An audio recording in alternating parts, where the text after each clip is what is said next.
west coast of Africa, looking today much as it did 100 years ago. At that time, the old evils of the slave trade had become a distant, though disgraceful, memory. But there now opened a new chapter of confrontation along these tropical shores. In past years, Europeans had come here for profitable business. Now they wanted more, much more. Old trading posts like this one had long been the scene of a partnership between maritime traders from Europe and local Africans.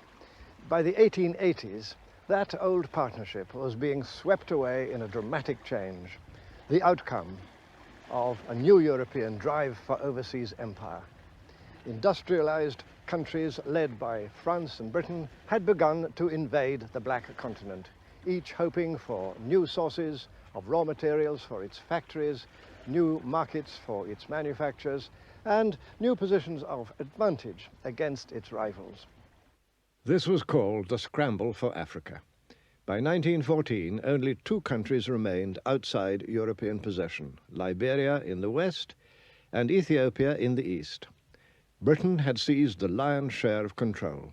Egypt and the Sudan in the north, the immense wealth of South Africa, valuable colonies like Rhodesia and Kenya, and richly populated territories such as Nigeria and the Gold Coast.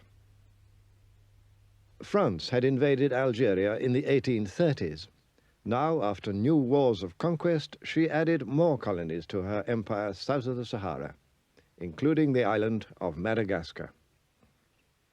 Little Portugal carved out two vast colonies, Angola and Mozambique, while Imperial Germany took the Cameroons and southwest Africa, and on the east coast, Tanganyika.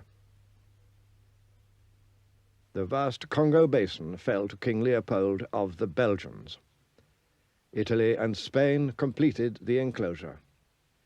The fate of the continent was utterly changed. Between the colonizing powers themselves, the carve-up was peaceful, but their rivalry was intense. In 1884, a Congress of the competing governments met in Berlin to settle their disputes. Germany's Iron Chancellor Bismarck was there.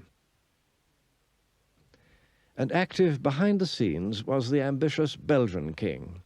He spoke for them all when he said, "I am determined to get my share of this magnificent African cake."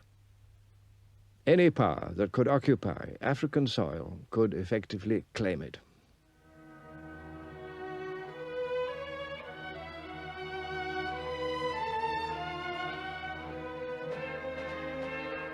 Now the task was to stake out frontiers in utterly uncharted land.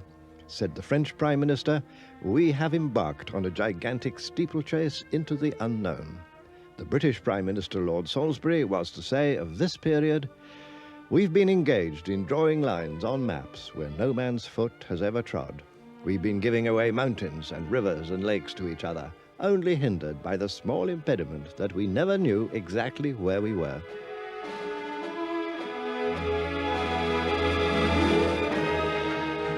The great game was to get hold of places and positions of advantage over rivals, no matter what irrational frontiers might result.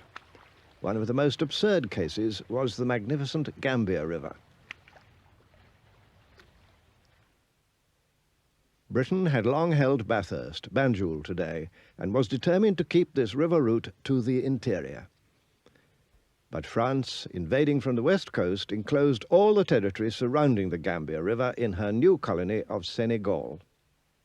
So the French were naturally eager to obtain the Gambia River. They offered Britain, in exchange, the much larger and richer Ivory Coast.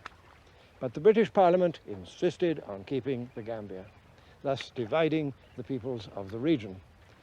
And the result was, and is, a country that is 300 miles long, but never more than 30 miles wide.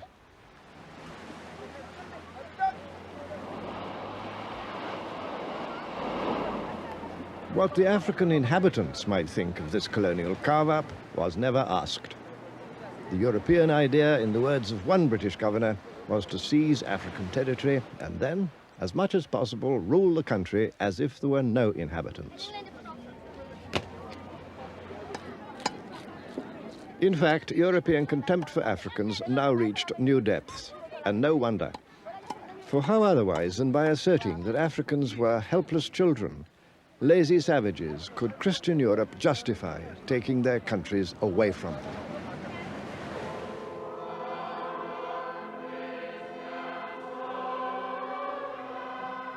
The helpless children, meanwhile, sang their own version of a famous hymn. Onward, Christian soldiers, into heathen lands, prayer books in your pockets, rifles in your hands. Take the happy tidings where trade can be done. Spread the peaceful gospel with the Gatling gun. The European invasions were widely resisted. Conquest was never easy. And sometimes, as these old drawings and photographs testify, conquest led to a ruthless killing that later generations would prefer to forget.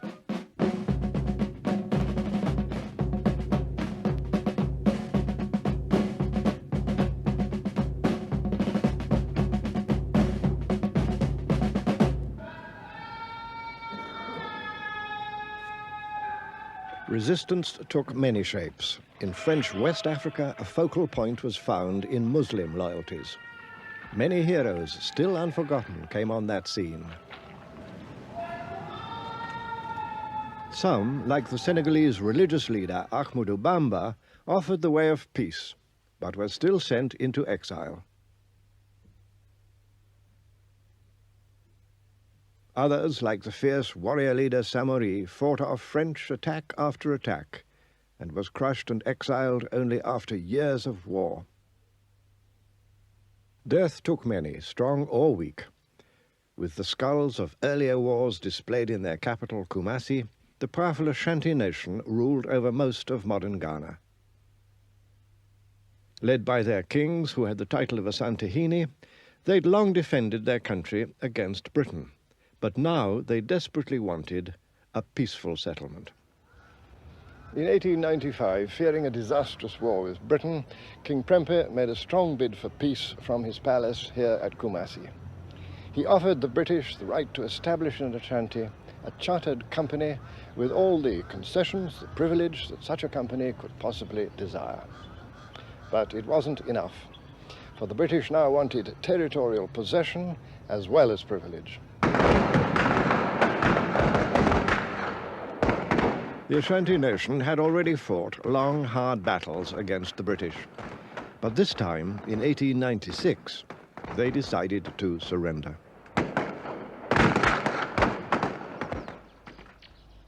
In a ceremony of deliberate humiliation, the king was made to kiss the British commander's boot and then sent into exile. But it wasn't the end of the story. The British now blundered. A new British governor, Sir Frederick Hodgson, decided that he had to get possession of the sacred golden stool, symbol of the Ashanti nation's soul. Arriving at the British fort here in Kumasi, he ordered the assembled chiefs to hand the stool over. Worse still, he demanded the right to sit on it, something that no person had ever been allowed to do, not even the king himself.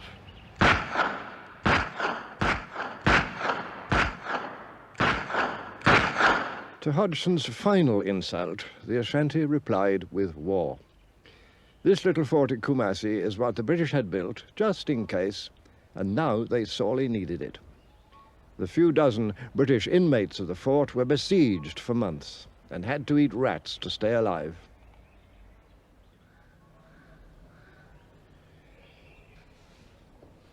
Hodgson's act of folly had exacted a bitter price. Efforts to send in relief from the coast were repeatedly frustrated by Ashanti resistance, until finally the governor and his wife got away to the coast and the absurd but tragic affair could be closed. This ended war between Britain and Ashanti, and a year later, in 1901, the British quietly annexed the country, which became part of the colony of the Gold Coast. All over Africa, the new military technology of automatic guns gave easy victories to the invaders.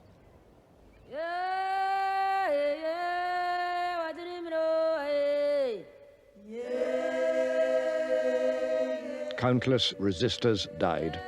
Many thousands at the single battle of Omdurman in Britain's conquest of the Sudan. Meanwhile, in another part of the Sudan, the French were also scoring victories. For the most part, public opinion rejoiced. For were these not victories over an inferior species, a kind of joke humanity? There were some critics, but not many, and their voice was ignored or silenced. What really mattered was to do down one's European rivals. If you were British, to get the better of the French in West Africa or of the Germans in East Africa.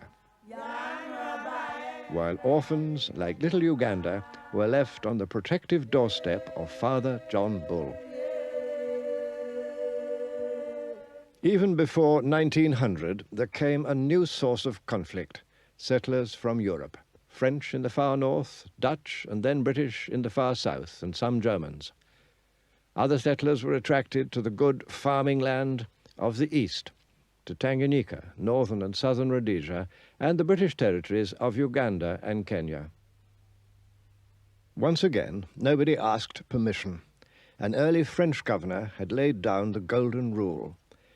Wherever good water and fertile land are found, he said, settlers must be installed without questioning whose land it may be. The settlers, not surprisingly, agreed. The next step in East Africa was to build a railway from the coast to the interior. The line was completed in 1901, and millions of acres of good farming land in Kenya were opened to white ownership and settlement for the buying price of next to nothing. These white strangers, oddly enough, were at first welcomed by the African inhabitants. But the welcome didn't last for long, for they soon discovered that colonial government wanted them to give things, above all their land and their labor. These colonial demands provoked a repeated resistance. And against that resistance, the colonial government, with white settlers arriving in ever larger numbers from Britain, waged a war with little mercy, and of course, with rifles and machine guns, against spears and arrows. Macinire nĩ ũndũ wa kũmena andũ ũndũ gũtikĩrĩ ũndũ mekagwo nĩ kũmakia andũ ũguo magagĩũka magagĩtorekia na andũ mora-rĩ magacina mĩciĩ.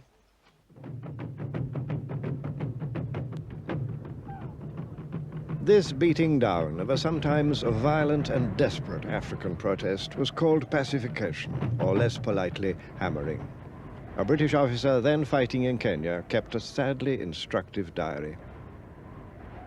Marched into Fort Hall, and the expedition comes to an end. To my mind, the people of the Embu have not been sufficiently hammered, and I should like to go back at once and have another go at them. During the first phase of our expedition against the Irieni, we killed 797 niggers, and during the second phase against the Embu, we killed about 250. There was, in fact, much more of the same thing. In a sixth campaign against the Kenya Nandi, for example, British troops reported killing 1,117 people, besides seizing all their livestock. In 1906, a junior British minister in London cabled this protest: "Surely it cannot be necessary to go on killing these defenseless people on such an enormous scale." The minister's name was Winston Churchill, but on that occasion his intervention had no effect. Nĩtuonire kũrĩ ũtiganu ũndũ nĩmokire gũtunya andũ ithaka, andũ makoragĩra kwa mĩceni, mĩceni nĩyo yarĩ na tha. Andũ magathiĩ kwa mĩceni, mũndũ akagata haha, magoka magakata haha, thome ha mũndũ, mũndũ ũcio akaingatwo, akorĩra kwa mĩceni.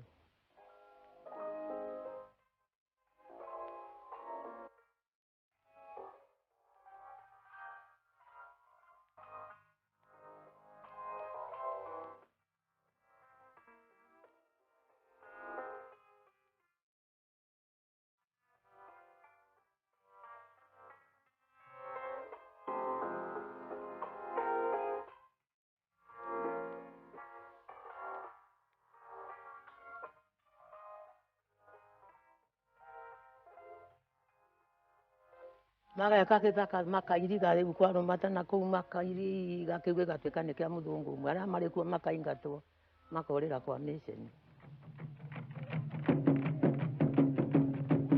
By 1915, about 4 million acres of African farming land in central Kenya had been given to about 1,000 British settlers. By the 1920s, about half of the able-bodied men of Kenya's two largest farming peoples, the Kikuyu and the Luo, were working as laborers for British newcomers. How was that done? The answer, once again, was something new in Kenya: taxation. To cultivate these splendid acres, it was necessary to make Africans pay taxes in cash. Having no money economy of their own, Africans could pay tax in cash only if they went to work for a European wage. An old Maasai recalls those early days. Sasa wazungu walipokaa sasa walianza kutawala. Walipotawala, kitu walitaka kodi. Masai zamani hapana lipa kodi ya kichwa kama ile tunaita zamani poll tax, ilikuwa la. Tulikuwa nalipa na nyumba. Walikuwa naitwa kodi ya nyumba. The Maasai proved particularly good at dodging the payment of the new taxes. So the colonial government thought it should send some of these apparently idle warriors to school, so as to turn them, if possible, into tax collectors among their own people. Small boys were seized for this purpose. Sasa serikali walitoa askari yake kuja kuchukua watoto. Sasa mimi ni moja ya wale watoto ambayo walishikwa kupelekwa skuli. Sasa nilishikwa nikapelekwa skuli. Sasa pamoja na wale watoto wengine. On the other side of the continent, in northern Nigeria, the colonial scene was very different. With no white settlers, life was peaceful. Things continued much as before. The British had conquered this huge region, far from the sea, for no real reason other than to keep it from the French. So the British were content with a supervision which allowed them to take a back seat.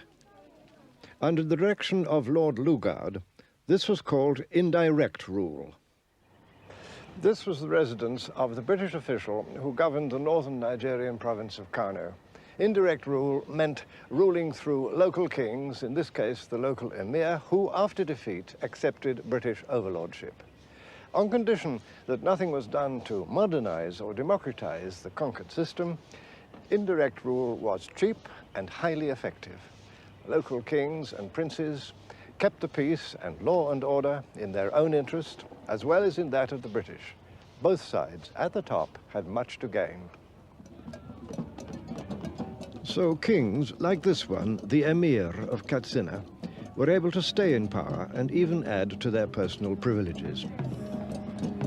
They were able to call on their own local retainers to govern the everyday affairs of the country. In this way, the native governing class, as the doctrine said, was to remain a real living force, as well as being a curious and interesting pageantry. The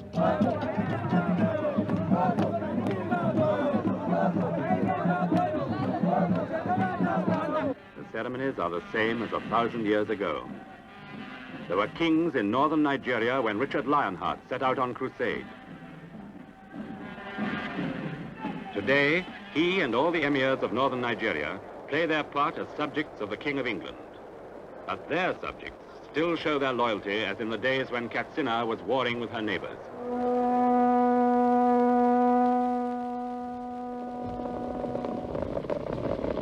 Katsina still keeps her way of life, still resists new influences from the world outside.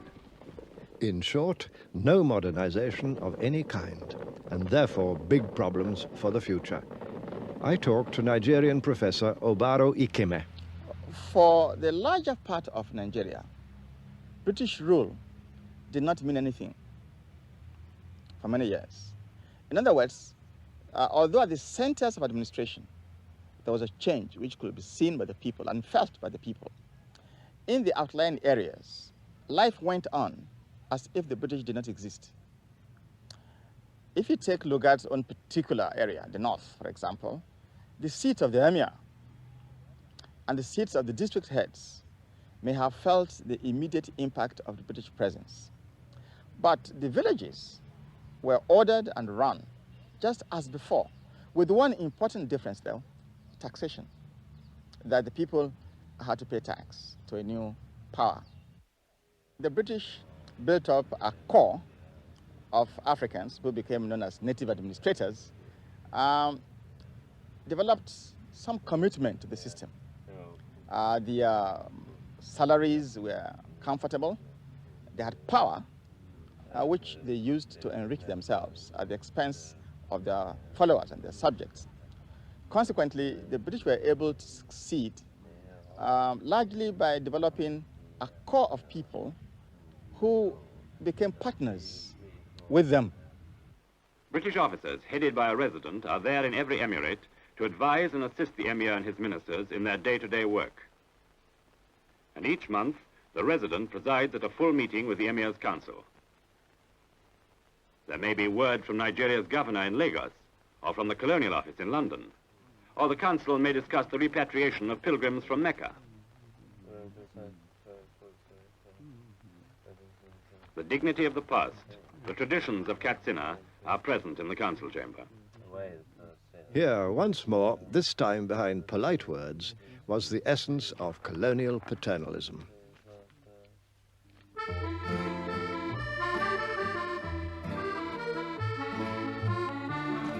In the French colonies along the coast, the scene was both the same and different.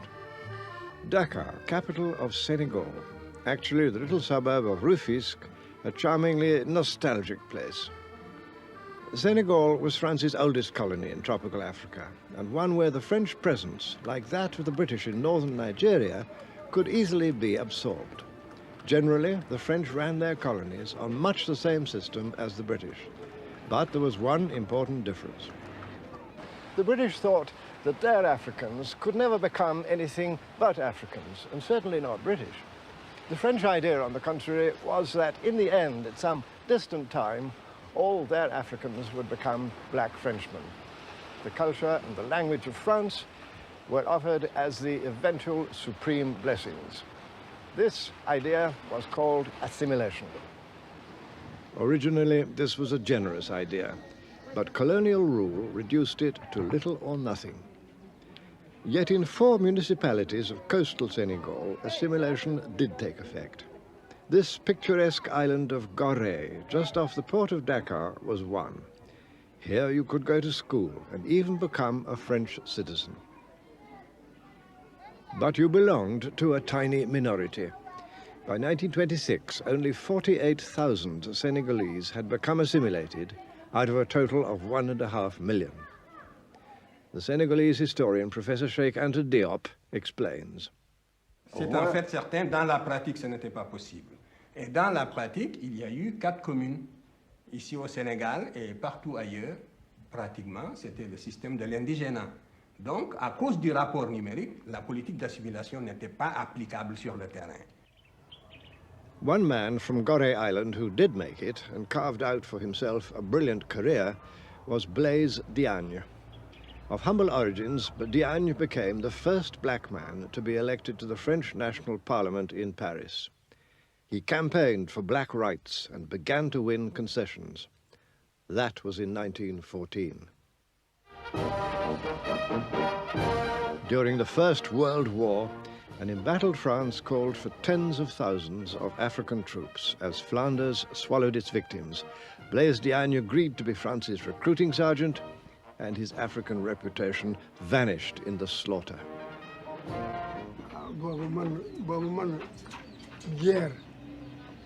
Guerre.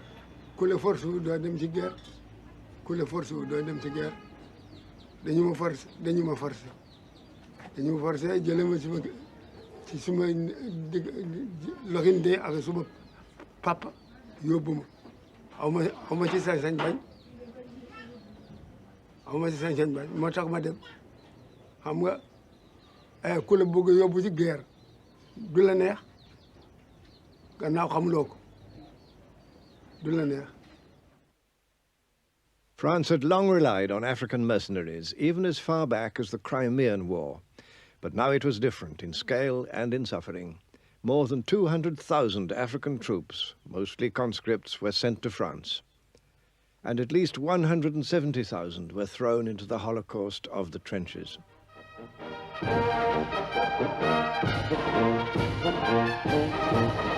Thousands never came home. Others returned with an experience that survivors have still not forgotten. xeex nañu ak Allemand yi rey nañu leen ñi la ñuy dog seen baat ñoom dog suñu baat ñi la ñuy dog seen ndox ñu dog seen ndox ñi lañ jël di ñëw nekk gumbo ñi la jël di ñëw nekkul dara nekkuñu dara ah waaw lox ci ma loxo bi ci la bokk ci la dog benn bala ngi ni bu génn si fii mu ngi ni le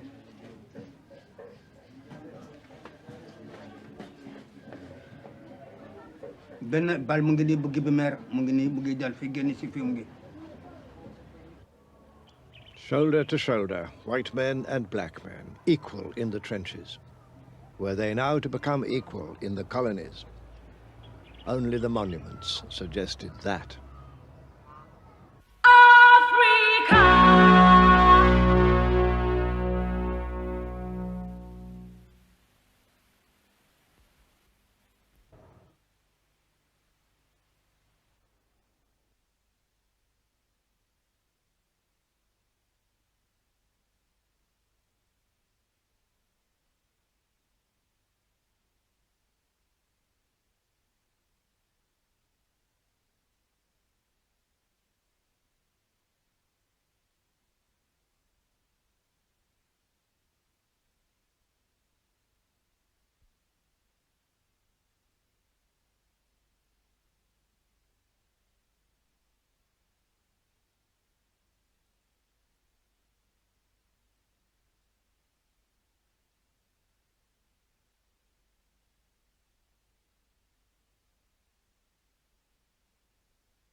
With the coming of peace in 1918, the victorious colonial systems looked more strongly entrenched than ever before, though military rule now gave way to civilian government.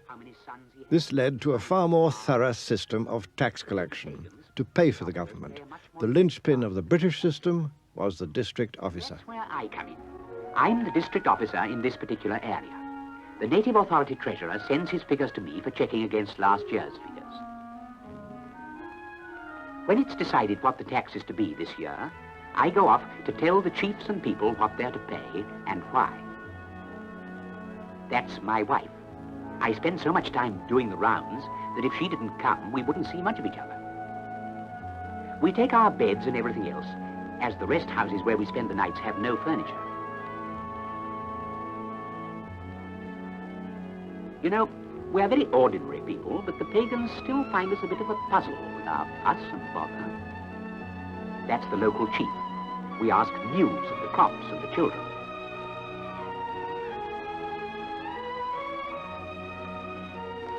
It's like sitting in a shop window. We come here every year and follow the same ritual, but they always behave as though it was the first time. Peace is all very well, but it is dull, and they love a bit of variety. Many colonial officials were good, practical, hard-working people devoted to their ideals. They were sure that the strong paternal arm of colonial rule must be a blessing for Africans and would have to be continued for centuries. They firmly believed that if left to themselves, Africans would simply go on living as before, and that, they thought, would be a thoroughly bad thing. An old film tells the story as the colonial officials saw it.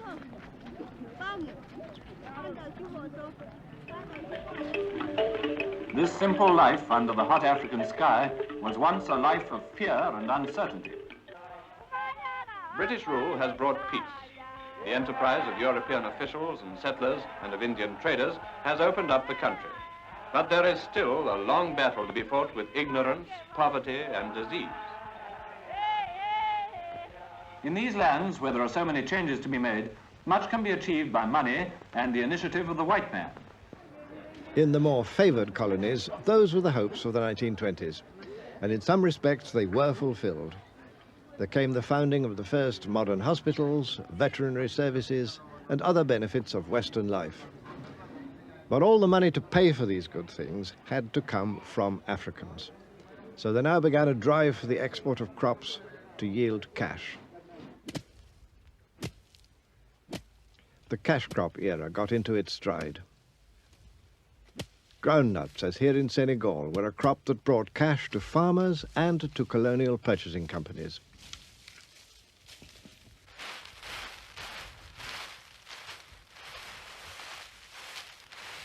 But the cash crop's success also brought problems. Il est certain que l'arachide a été introduit pour alimenter tout simplement la culture, la monoculture de l'arachide a été introduite pour des raisons industrielles, ni plus ni moins. C'est en 1848, je crois, que des Marseillais l'ont introduite ici pour fabriquer tout simplement de l'huile pour vendre ça sur le marché international.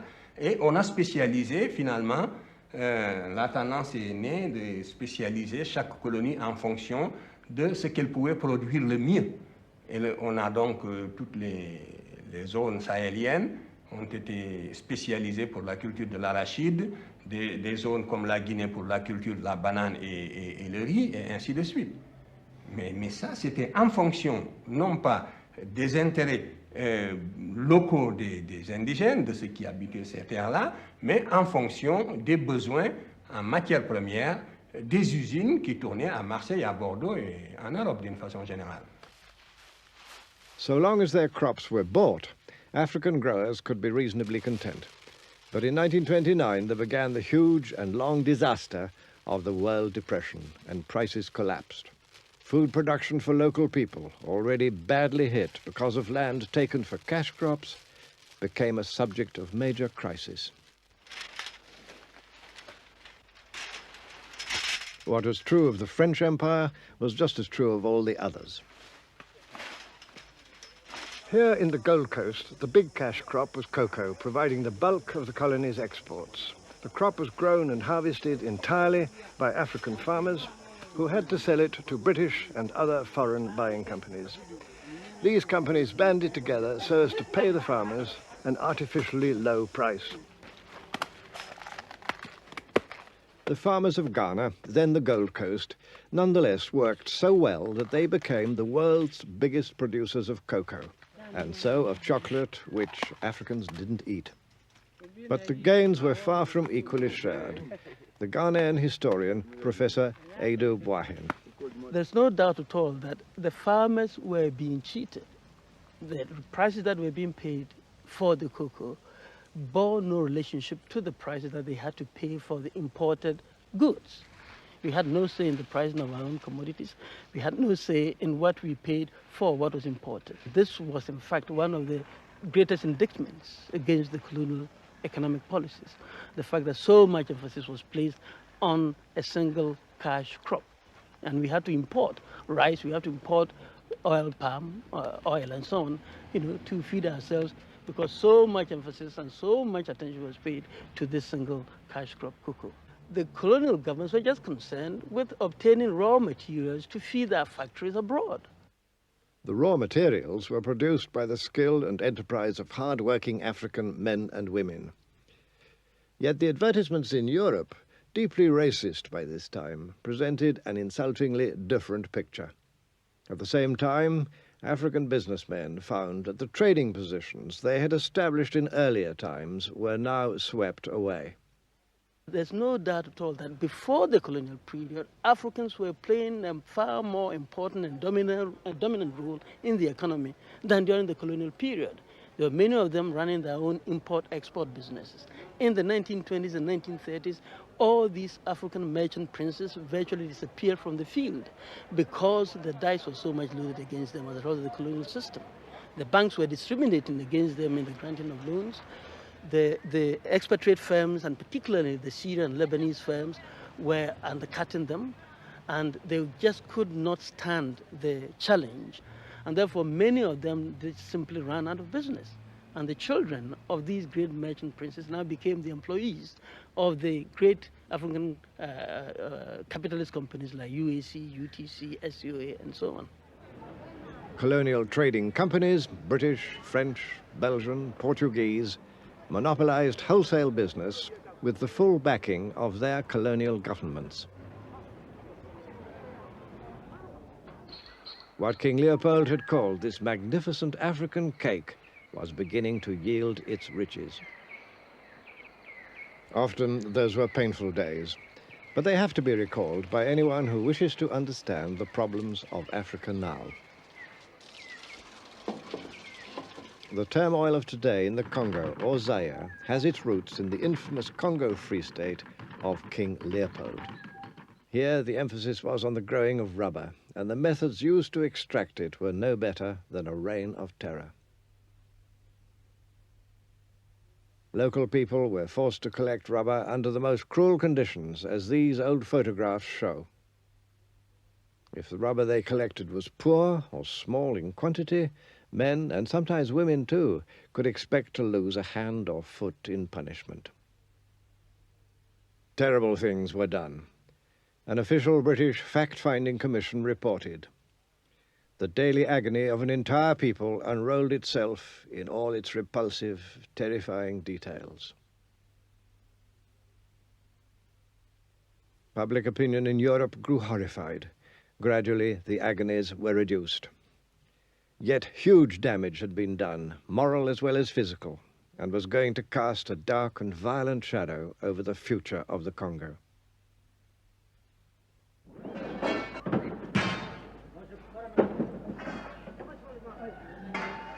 Forced labor by the 1920s was practiced on a wide scale in most of the colonies.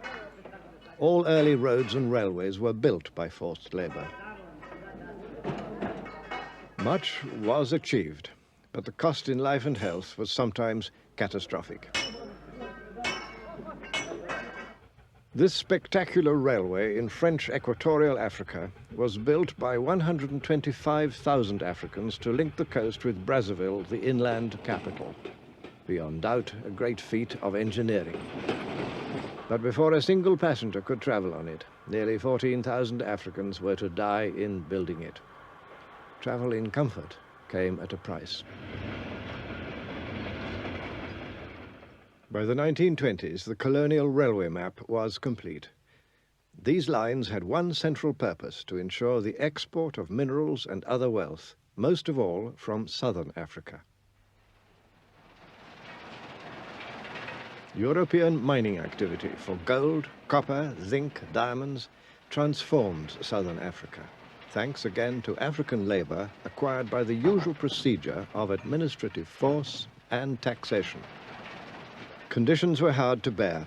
Some 30,000 Africans died in southern Rhodesian mines between 1904 and 1933, mostly of disease.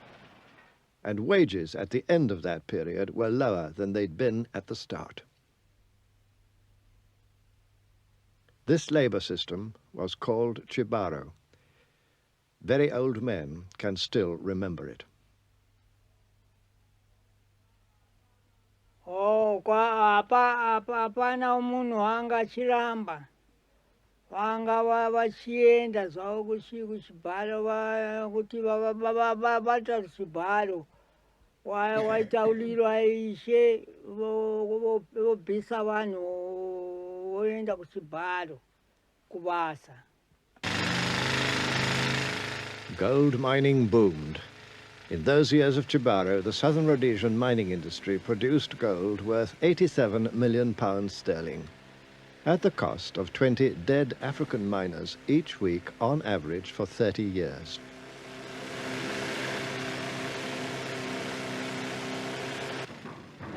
Just as in the bigger mines of South Africa, living conditions for miners were appalling. Safety provisions were primitive. Discipline was often brutal. Healthcare almost non-existent. Prison labor was used whenever available, and that was often. And child labor too. Takamboenda achisichiro wakomana so taenda kuchibhalo kwanzi kunodikanwa vanhu kubasa. After 1930, the whole labor system in large regions had come to depend on people having to abandon their villages and go far away to work in colonial mines or on plantations.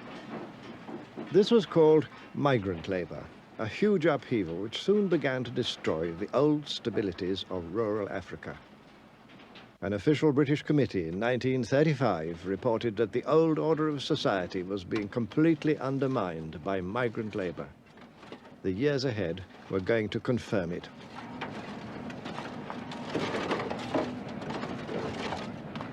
But it was in the Portuguese colonies, especially Angola and Mozambique, that forced labor was at its worst.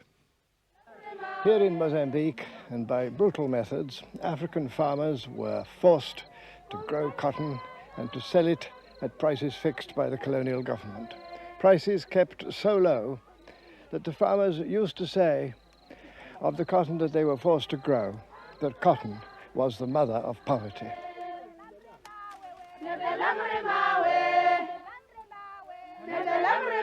The raw cotton was sent to textile factories in Portugal and returned in the form of shirts for Africans to buy. All the profits were Portuguese. The more the farmers learned to hate cotton, the more they were forced to grow it on pain of severe punishment. Senzaku lisindzisa tiko hinkwaro akwari byala thonji atiko hila lingasungula kushaniseka hakona avakapataji avafamba amintini nemasin'wini loku bile dina vakhumuka avalandziwa vayatekiwa vabiwa hi tintshilani vaya masin'wini na va nga dlanga yexetadori vatanikhoma sini ya jele akuwena wena xetadori wa ku byetelaka vanhu a va ha ri makhwati thonji na hi ku ba sini yala sini kangatela vanhu ba xipakani va ba xipakani xa unharhu ni ku swa ringana si va jele 15 days jele.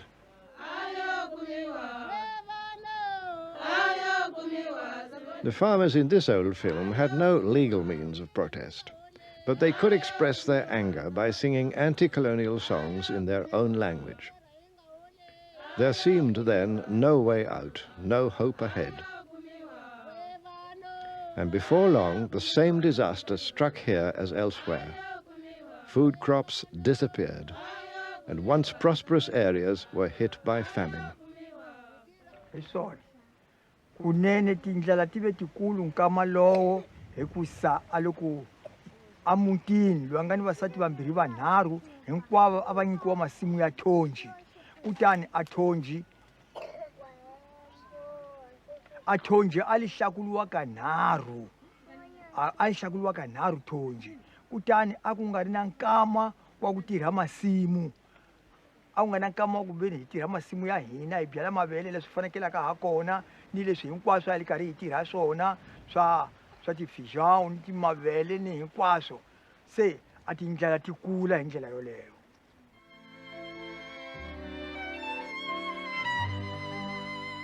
In spite of African suffering, settlers arrived in growing numbers.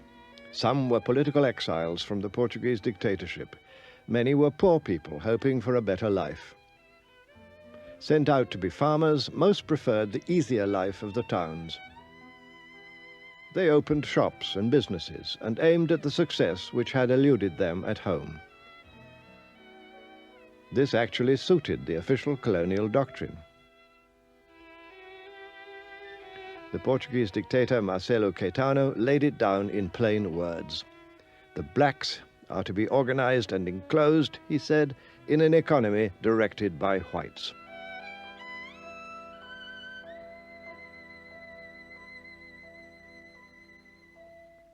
loko ni sungula ku vulavula ni te kadi Mshadore ni sekretari wakwe leswaku a governo wa Maputukezi I governo leyi nga twala misaveni hinkwayo hi vunene bya yona kambe n'wina vaadministradori mugeni governo wa Maputukezi Afrika a nga ta va kona hikusa a mu landzanga a swileleto leswi mu nga tela swona Afrika.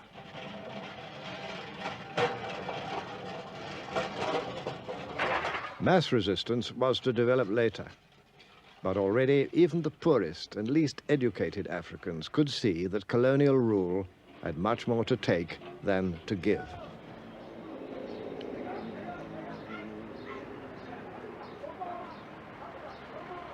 Whatever good may have come from colonial rule has to be measured, unfortunately, against the essential aims of each of the colonial systems. These aims were frankly stated. They were to extract wealth. We've looked at some of the ways in which wealth was extracted, by the use of forced or cheap labor, by the seizure of land, by the incessant pressure on growing crops for export rather than crops for local food needs, and always by the deliberate treatment of Africans as inferior beings. Whatever appearances might suggest, Africans in fact were no longer prepared to accept their permanently inferior status. All over the continent, the first signs of a new political dissent had already begun to appear. In the 1920s, for example, with the protest action of Harry Thuku in Kenya, at the same time with Casely Hayford and his companions in British West Africa. And perhaps above all with Herbert Macaulay, often called the father of Nigerian nationalism. But their demands were small. Some of these early nationalists were completely taken in by the British system. They thought it was a good thing, and that we should become part of that good thing. And the real pressure was for the British to become a bit more liberal. During the 1930s, and notably with the rise to prominence of the fiery but very effective Nigerian nationalist Nnamdi Azikiwe, much stronger and more far-reaching demands began to be made. Men like Azikiwe used the press where this was possible, as it was in British West Africa. They now sought a mass audience. Politics moved out of polite drawing rooms into the clamour of the streets. So the resistance movement took many forms, and it was not confined only to the elite, as some people tend to think. In fact, it was also evident in the rural areas and even among the ordinary farmers and the ordinary workers. One form of mass resistance took shape in a big cocoa hold-up in the Gold Coast when farmers demanded fairer prices. Once again, the press could be used to good effect.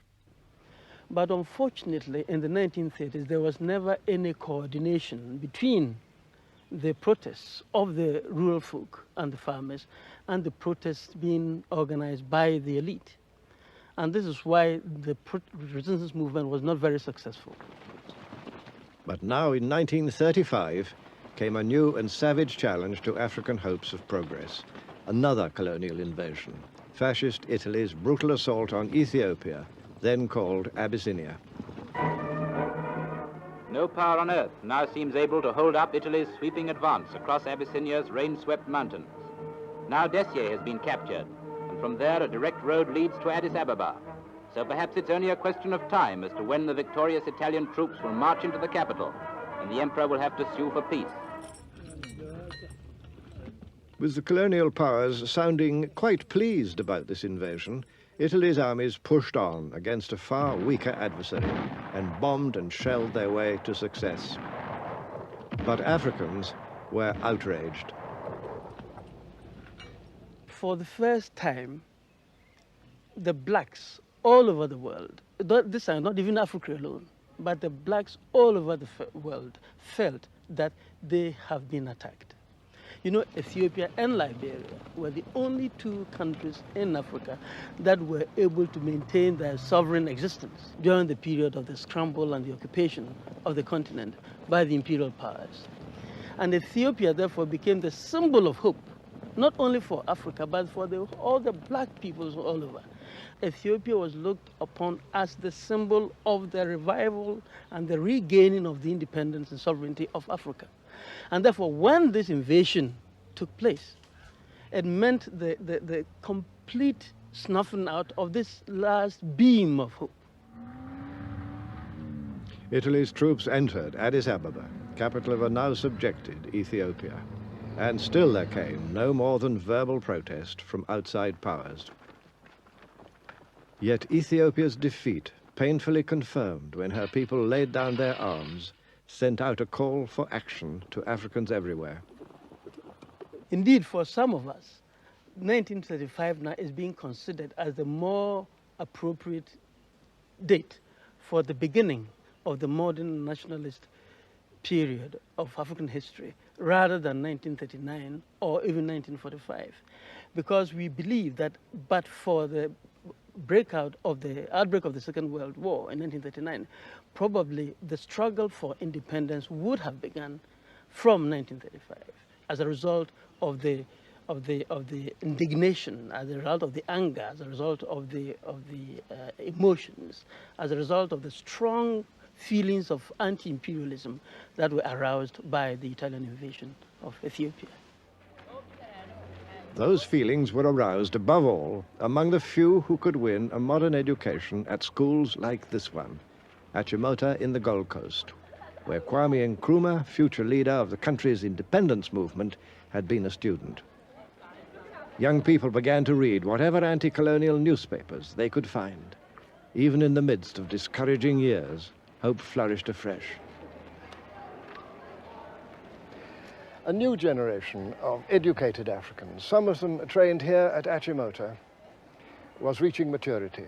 And then came the tremendous upheavals of the Second World War, surging with revolutionary force through the entire colonial world. By 1945, as we shall see in our next program, the scene was set for great dramas in a struggle for independence.